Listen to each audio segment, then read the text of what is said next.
Let's learn about mechanism of respiration. Respiration consists of two phases associated with increased and decreased in thoracic cavity volume. During inspiration, air is inhaled and during expiration, air is exhaled. Changes during inspiration and expiration. Inspiration is an active process whereas expiration is a passive process.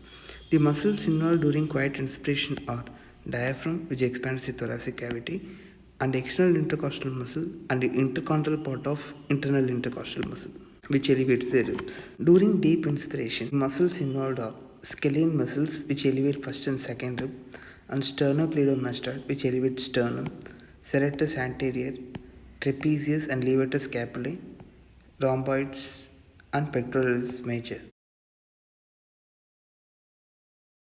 Whereas expiration is a passive process. During forced expiration or deep expiration, muscles involved are anterior abdominal wall muscles, latissimus dorsi, quadratus lumborum, internal intercostal muscles, and transverse thoracis.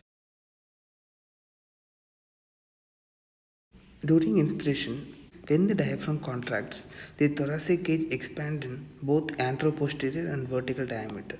Therefore, the intrapleural pressure becomes more negative, that is less than -5, thereby increasing the transpulmonary pressure, which is the difference between intraalveolar minus intrapulmonary pressure, resulting in lung inflation. The intraalveolar pressure drops down, which is subatmospheric. Therefore, air starts flowing into the lungs until it equals the atmospheric pressure, resulting in cessation of contraction, which ends the inspiration process.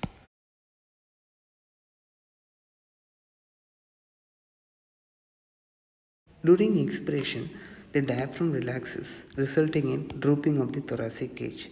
Therefore, the intrapleural becomes less negative, which drops from -7 to back to -5.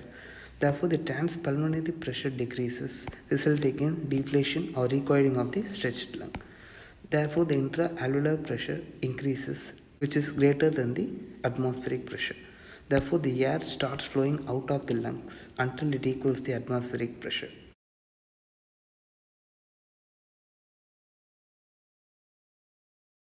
Now let's see about the pressure changes and diameter changes during the respiration. According to Boyle's law, volume is inversely proportional to the pressure. So whenever the volume increases, the pressure decreases. So whenever the pressure increases, the volume decreases. This is the inspiratory part of the cycle and this is the expiratory part of the cycle. This is the intraalveolar pressure, which is also known as intrapulmonary pressure. This is the intrapleural pressure, which is also known as intrathoracic pressure.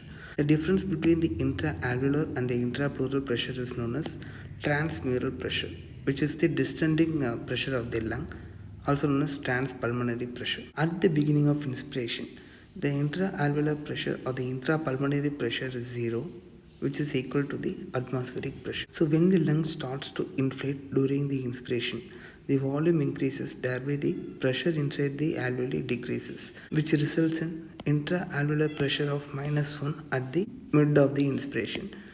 At the end of the inspiration, the intraalveolar pressure drops back to 0, which equals the atmospheric pressure. During expiration, as the lung deflate, the volume decreases, thereby the pressure increases, which rises up to +1 at the mid of the expiration and drops back to 0 at the end of the expiration.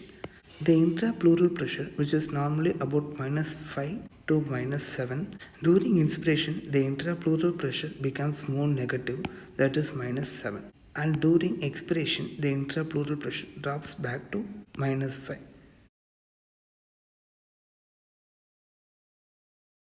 Now let's see about the diameter changes that occurs during the respiration. During respiration, there will be increase in vertical diameter, anteroposterior diameter, and transverse diameter.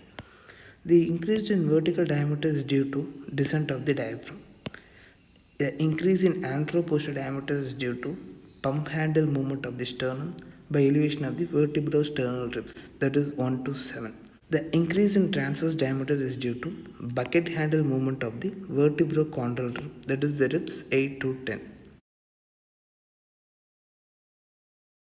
Now let's see how the vertical diameter increases. For the vertical diameter to increase, The roof should be raised or the floor should be lowered.